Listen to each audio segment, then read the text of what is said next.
Hey guys, my name is John Battle, and today I'm going to be doing an update video on all of the tanks, kind of after cleaning them and making them look nice after I got back from Arizona. And I just kind of did an update video, I think, right when I left, so kind of show you everything, how it is now. Okay, so first real quick, we're going to do a little bit of maintenance on this tank, and then I'll get back to the normal checking up on everything. Okay guys, so I'm about to do a water change on both of these very much black water aquariums here. This one I already did a water change on, but I didn't do a gravel vacuum. And this one I just need to do a water change. By the way, look at how big these guppies are. I need to try to breed them. I'm going to be doing that, so I'm going to take all these little fish. All the catfish are getting huge as well, but more updates. All these plants are also getting huge, and I think I figured it out. So first of all, this plant is huge. Like, I'm gonna take a picture of it, put it on Instagram, compare it to a different picture I took. That is insanely larger than when I left. I also added this and a pothos plant back from this tank because, as you can see, I changed that up. That's in a different video. And I need to trim off all these dead leaves. That's nothing to be worried about. But here's my thought, my epiphany that I had while I was in Arizona. These plants have stopped growing, okay? Like, not stopped growing, but like, stopped growing. They used to be huge and they would just grow. And here's what I'm thinking. They need trimmed to grow more.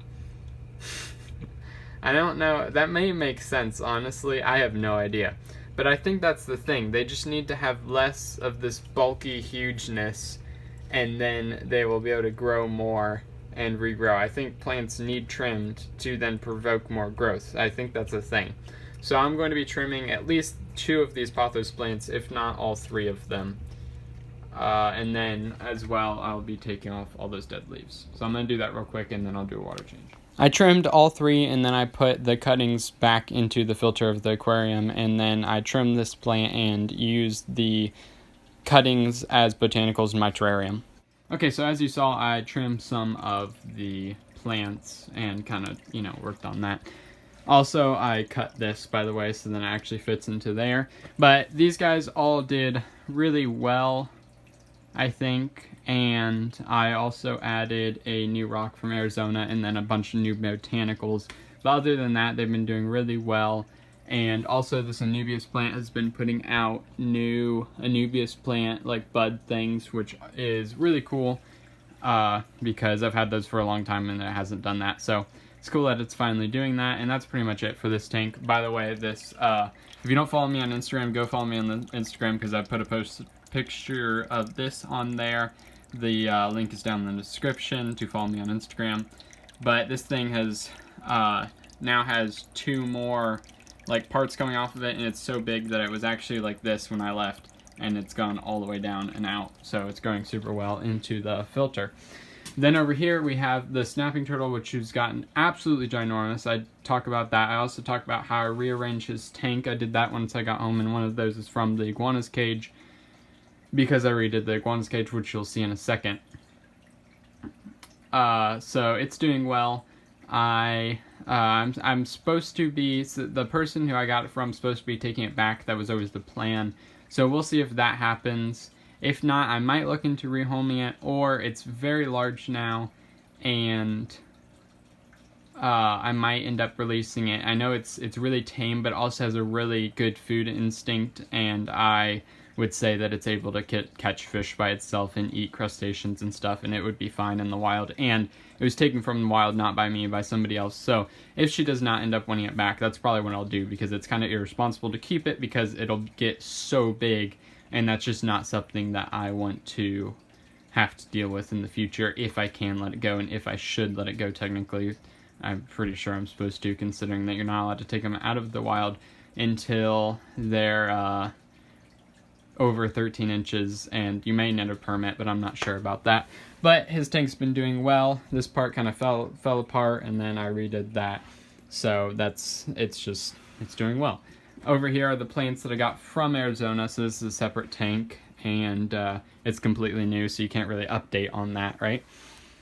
Then down here we have Charlie's tank, and it is also, I keep just saying it's doing well. It's a lot easier to take out the watering thing like I hoped it would be.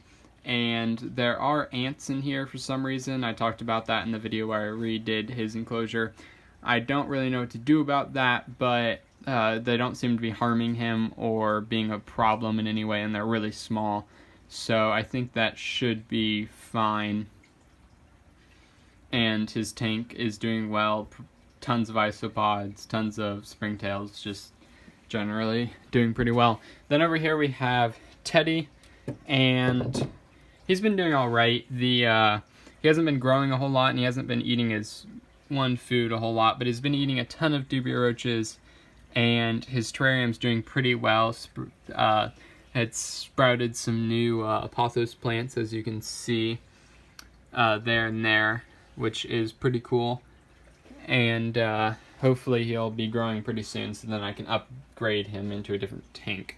Then over here, this is also new, so you can't really update on that. This guy's tank is doing super well. All the plants have grown up a lot. As you can see, like here, they've grown up a lot. He's doing well. He won't eat insects for me, but he will eat the crested gecko diet, which is like the opposite of Darwin. So, I mean, the opposite of Teddy. This is Darwin.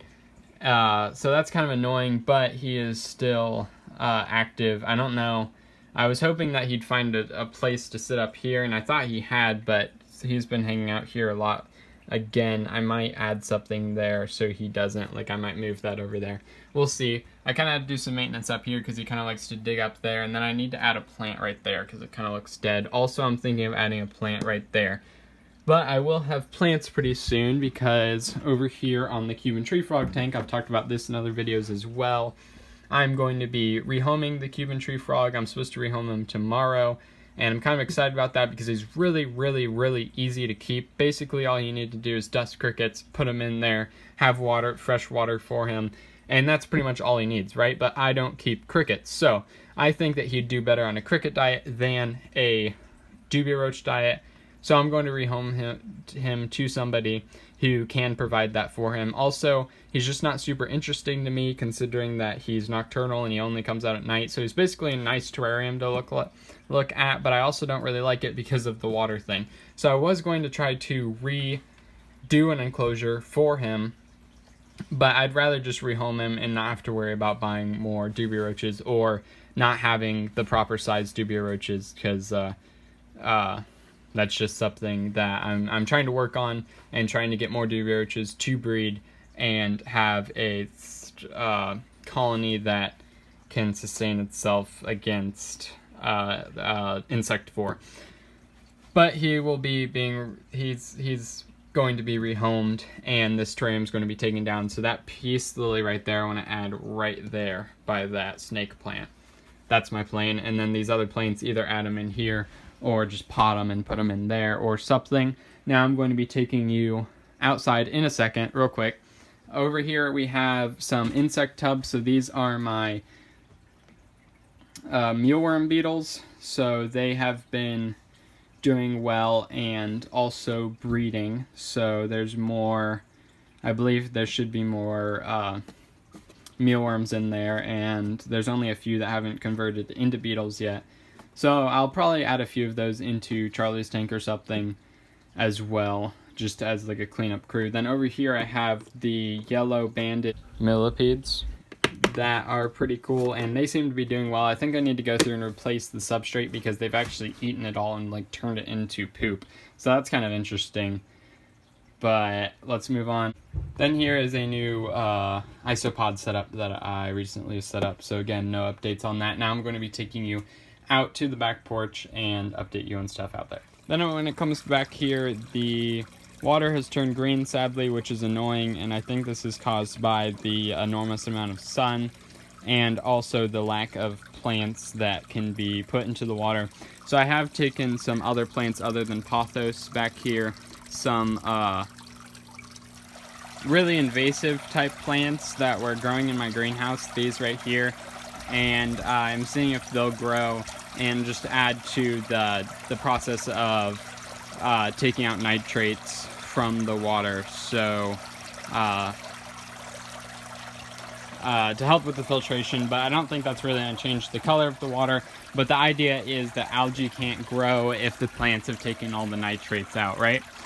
So that's the plan there. I hope to add more plants to the system if I can, but all the turtles are doing well. I rehomed one and got 2 more since leaving from Arizona. There's 2 more red-eared sliders in here, and then I sold the other male red-eared slider I had, Philip and Sheldon. I sold Sheldon, or rehomed him, I should say, to somebody who's going to properly take care of him. And then there's other turtles in here that I'm going to be rehoming, but I'll be keeping Lewis and Pee-wee, Norman, and then PD, and I'll talk about PD in a second. So that's basically it for these guys. Other than that, I got another Plecos, and I have 2, and I didn't buy one. My friend had one, and he didn't want to keep it any longer, so he put it in here. Then over here, the water is also still green, because it was green when I left. And here's where Norman is, and he seems to be doing all right. Then over here is PD, and he is new. No real updates on him, but he is a Mississippi Mac turtle that I got in the other day. So like I said, can't really do any updates on him. But now I have these 3 setups out here rather than just 2. And that's pretty much it for the setups out here. I hope you guys enjoyed this update video. If you did, like it down below. If you have any comments or concerns, put in the comments below. And if for more content, then subscribe. Have a fantastic day, and I hope to see you in the next video.